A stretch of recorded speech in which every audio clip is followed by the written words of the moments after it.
จับได้แล้วหรือยังผัวเมียชาวลาวลักเครื่องลักของลุงโทนี่แล้วก็หนีออกจากที่ทำงานโดยที่บอกกล่าวบ่เล่าคลิปนี้มีคำตอบ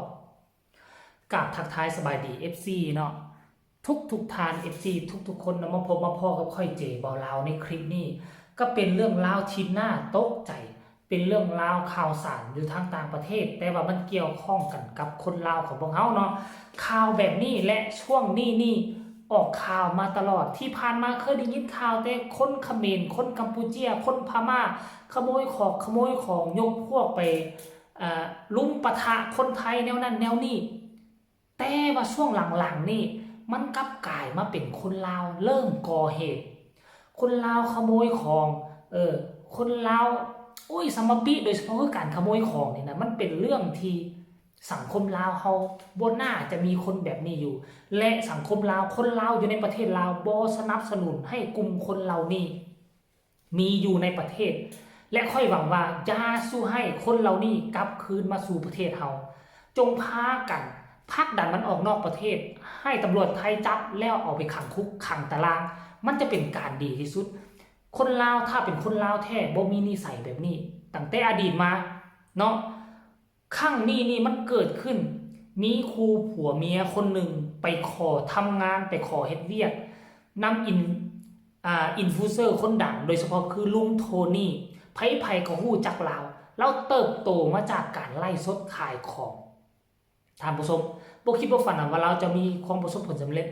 เรามีความประสบผลสำเร็จแล้วเราก็มีความเอื้อเฟื้อเผื่อแผ่ถึงแม้ว่าการเฮ็ดคลิปของเราคอนเทนต์ของเราจะเฮ็ดคลิปแบบโผงผางแบบด่าแบบใจให้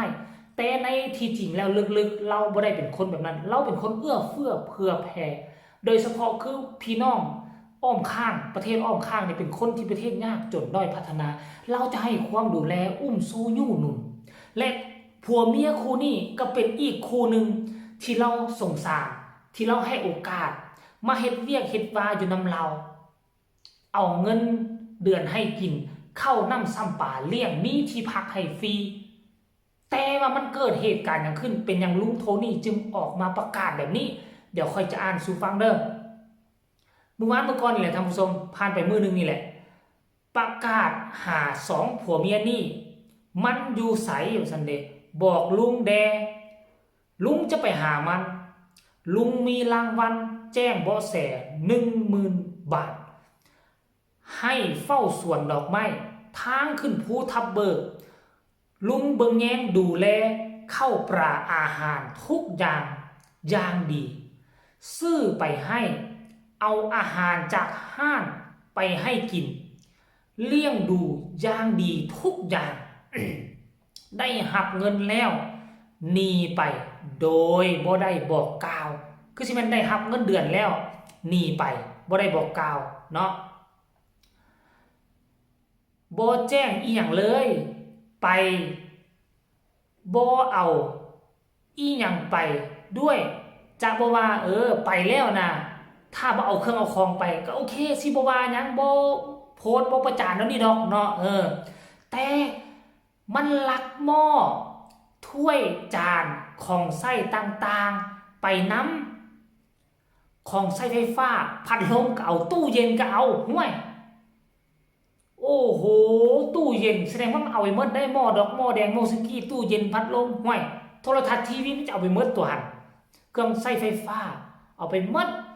มันเอาทุกอย่างแม้กระทั่งน้ำเป็นอย่างนี้น้ำมันพืชน้ำปลาล่าขวดผงชูรสปลั๊กไฟโอ้โถท่านผู้ชมถ้าเป็นค่อยก็เฮ็ดถ้าเป็นค่อยก็ประกาศพวกเจ้าฮู้บ่ลุงโทนี่เล่าดีเลยถึงว่าเราจะเว้าโผงผางอยู่หลังคลิปนี่เล่าดีนิสัยดีเว้านัวหัวม่วนเว้าภาษาอีสานเว้าภาษาลาวจ้อยโดยเฉพาะคือเป็นคนลาวนี่นะแล้วก็คิดว่าเป็นเผ่าพันธุ์นึงของตนเอง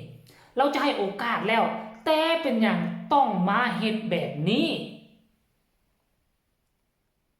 ฮู้บ่ว่าปัจจุบันนี้คนลาวที่ทำงานอยู่ประเทศไทยเป็น 2-3 แสนคนมันจะอยู่ยากเพราะพวกเจ้าเฮ็ดแบบนี้แหละ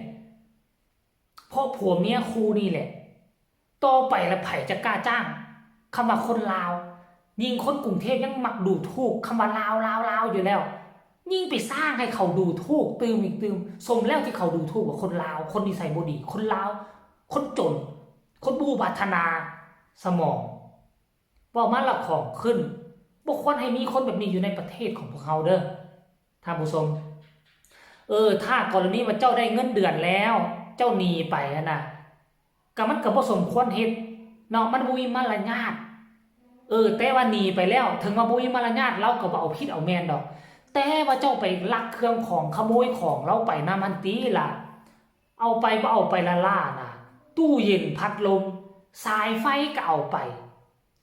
เกลือน้ำปลาแป้งนัวเจ้าก็เอาเจ้าอึดเจ้ายากเจ้าทุกข์ปานนั้นพุ่นว่า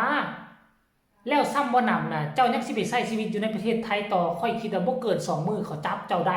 ถ้าลุงโทนี่เราไปแจ้งความอันนี้เราแจ้งความหรือบ่แจ้งความบ่ฮู้แต่สำหรับค่อยคิดว่านะถ้าเราไปแจ้งความบ่เกิน2มื้อตำรวจไทยนาบเรียบร้อยคู่ผัวเมียคู่เดียวเฮ็ดให้ประเทศลาวเสียหน้าเสียตาทั้งประเทศถ้าเป็นค่อยก็จะบ่กล้าจ้างคนลาวอีกต่อไปจ้างแล้วมาเห็นแนวนี้เลี้ยงดูปูเสือเขาเอิ้นว่าเลี้ยงอยู่เฮือนขี้เทิงหลังคาเขาเราให้รางวัลนำจับ10,000 บาทคันว่าเราบอกว่าให้รางวัล10,000 บาทให้บอกเบาะแสแสดงว่าเราต้องไปแจ้งความเป็นที่เรียบร้อยแล้วเจ้าหนีบ่รอดผัวเมียนี่จังได๋ก็หนีบ่รอดถ้าว่าบ่หนีข้ามมาฟังลาวก่อนแนะนำคันข้ามมาฟังลาวต่อมอลาวควรจะส่งกลับคืนไปดัดสันดานให้มันดัดอยู่ประเทศไทยให้ไปดัดอยู่ต่างประเทศอย่าสู้เอาเข้ามาบ้านเฮาคนแบบนี้เนาะต้องช่วยเหลือกัน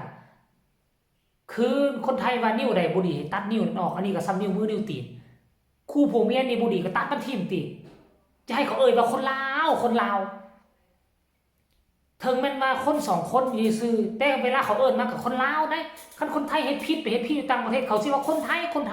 เขาบ่ได้ว่าท้าวอันนี้คนไทยคนเดียวเวลาเขาออกข่าวเขาบ่ได้ออกข่าวนั้นเขาก็ว่าคนลาวเอาแล้วมันกวมรวมไปหมด